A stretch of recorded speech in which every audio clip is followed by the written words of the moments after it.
Dandadan Season 2 picks up off of the last season's cliffhanger and finishes off the Evil Eye arc before transitioning into a very brief training arc and then eventually ending off in a sort of kaiju alien battle where we get introduced to another new character named Kinta Sakata, and also some really cute alien girl, and I don't know what her deal is, but I'm sure we'll figure it out in Season 3.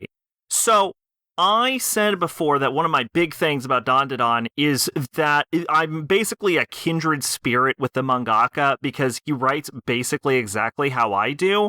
And I do feel like outside of the Evil Eye arc, which pretty much went exactly what I would have done, we sort of desynced a little bit post that, going into sort of the training arc and the kaiju arc. I'm not saying that Dandadan is bad by any means. I did definitely enjoy it, but it stopped being a sort of one-to-one with what I would have done narratively.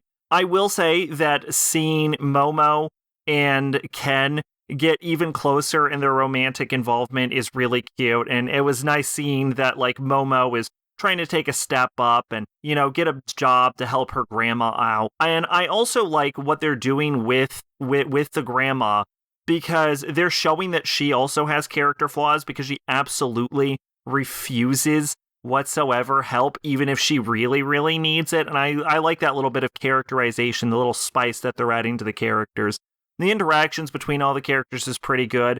I'm still not fully sold on Gigi yet, but I can see him, like, he's not dislikable or anything, but he just doesn't have the mystique as some of the other characters. I'm not in love with him like I am some of the others. But it's interesting. There's some exciting action sequences. There's this, like, fight that's set to Beethoven's Ode to Joy, and honestly, it's, again, wasn't bad, but it felt like a bit of a missed opportunity. I'd have liked to see the action sync up a bit more with the actual song itself, because I've seen similar musical accompaniment done like that before, and I've seen it handled a bit better. I'd have liked to see a bit of more of a sync with that.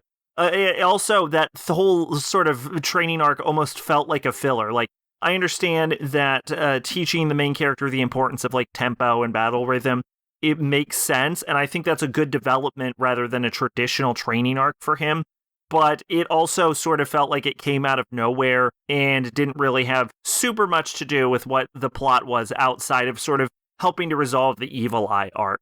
As for Kinta in the kaiju battle, it did sort of come out of nowhere, and I feel like the resolution didn't fully get itself going. Also, it ends on a cliffhanger, which I guess is Dandadan's gimmick. I guess every season's going to end on a cliffhanger. I don't hate it. It keeps you tuning in, but I'm going to watch Season 3 no matter what anyway. So, yeah, I will say that I did feel like Season 2 was a bit of a step back from Season 1, but I also feel like Season 2 was largely a setup season. It felt like a lot of this is sort of establishing things that they're going to be using going forward into the narrative.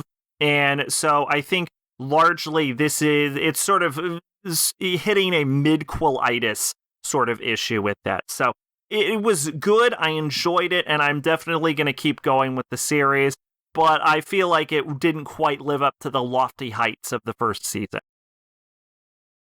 Twitch and Discord in the description. I've been Sacrobolic, your envoy of hope. Bye-bye.